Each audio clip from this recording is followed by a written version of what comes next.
Bonjour bien-aimée famille humaine, c'est Gilles et je viens pour parler aujourd'hui du son et du silence. À mon avis, pour juste, c'est bien sûr toutes ces choses dont je parle dans mes vidéos, c'est juste un tout petit, on peut pas vraiment expliquer toutes ces choses, c'est juste, je m'efforce d'interpréter mes propres perceptions pour les rendre adaptables, et j'espère que bon, ça permet de comprendre certaines choses, d'intégrer, de vous aider à intégrer certaines choses par rapport à mes propres expériences.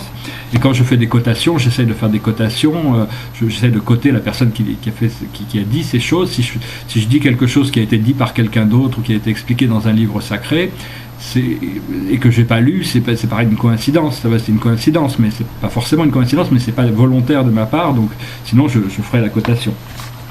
Alors voilà, bon, pour moi, le silence et la lumière, le son et la lumière sont complémentaires dans la création de l'univers, et le son est primaire, c'est-à-dire c'est grâce au son que l'univers est manifesté, et la lumière se manifeste après.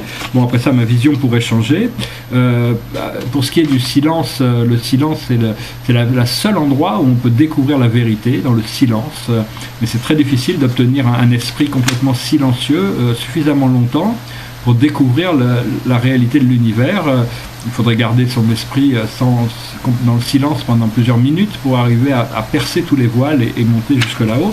Mais ça vient progressivement, si on arrive à travailler un petit peu là-dessus, ça peut aider. Bon, bien sûr, il y a beaucoup de gens ont parlé du silence, hein. Il y avait Lao Tse, le maître Lao Tse, qui dit celui qui sait ne parle pas, celui qui parle ne sait pas. Parce que bon, le Tao n'est pas définissable, on peut pas, il est incommensurable, on ne peut pas l'exprimer. Donc forcément, ça représente tout effort de l'exprimer à travers la parole reste un effort futile. Et donc, bon, pour ça, c'est certainement une réalité. Il y a aussi un maître qui s'appelle Babaji, qui disait une chose qui était assez marrante, assez belle, qui disait ne parlez que si vous avez quelque chose qui va améliorer le silence. Bon, bien sûr, on ne peut pas améliorer le silence, mais bon, ici je viens quand même pour parler, parce que je suis appelé à le faire, et puis bon, c'est aussi pour essayer de servir, d'assister. À savoir que bon, les mots qu'on utilise sont des vibrations, donc c'est plutôt l'intention, l'énergie qu'il y a derrière les mots qui fait qui rend l'effet de ce qu'on dit puissant ou pas puissant ou intéressant. Enfin, je veux dire, on est touché différemment par les mots selon l'intention et l'énergie qui sont derrière ces mots. Et donc c'est les engins de la création, on se sert de ces mots pour créer des choses. Éventuellement, il est inévitable qu'on abandonne le langage, on peut peut-être le garder, mais on va développer la télépathie qui sera beaucoup plus agréable, et il n'y aura plus de mensonges, tout le monde sera honnête et on pourra communiquer directement.